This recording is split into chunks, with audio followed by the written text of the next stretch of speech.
Ayan, nakapain na tayo. Bato tayo ulit. And then, paspasandal na lang natin dito sa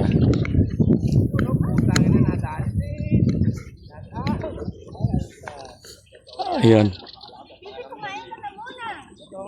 Ayan, nakadali si Kambal.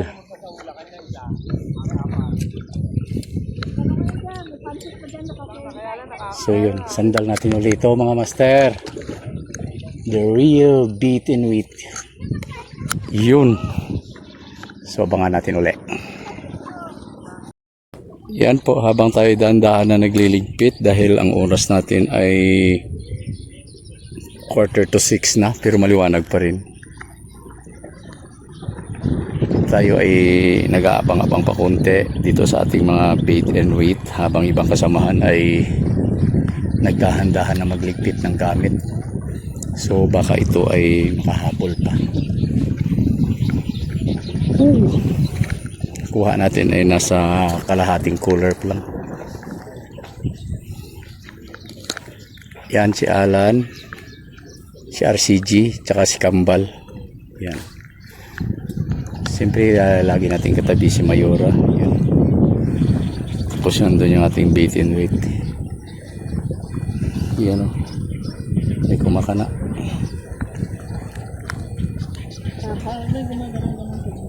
Kaya nga. Kanina ginanya no. Nahuli lang ako ng pitik. Yuko-yuko. Niyog-yog talaga ng tudo. Ganyan. Out dyan TV. Tumblo?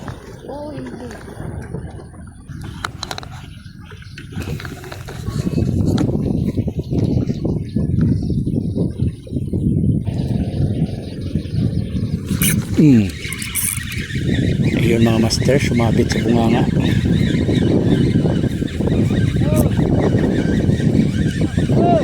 Dito tayo sa ilalim ng riprap.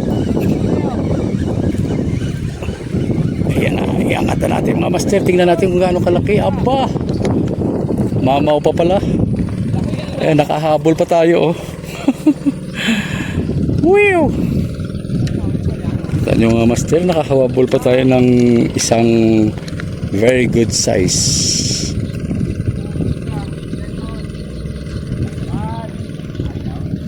So yun mga master.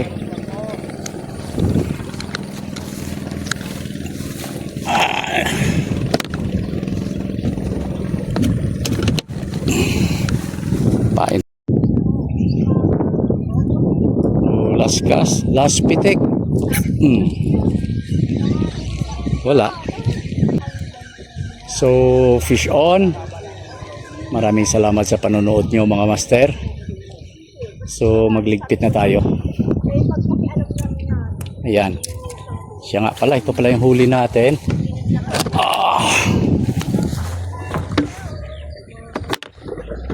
Ayan po mga master oh. Yung huli natin malaki-laki. Ayan. Siguro mga kalahati na rin. Thank you po for watching. God bless.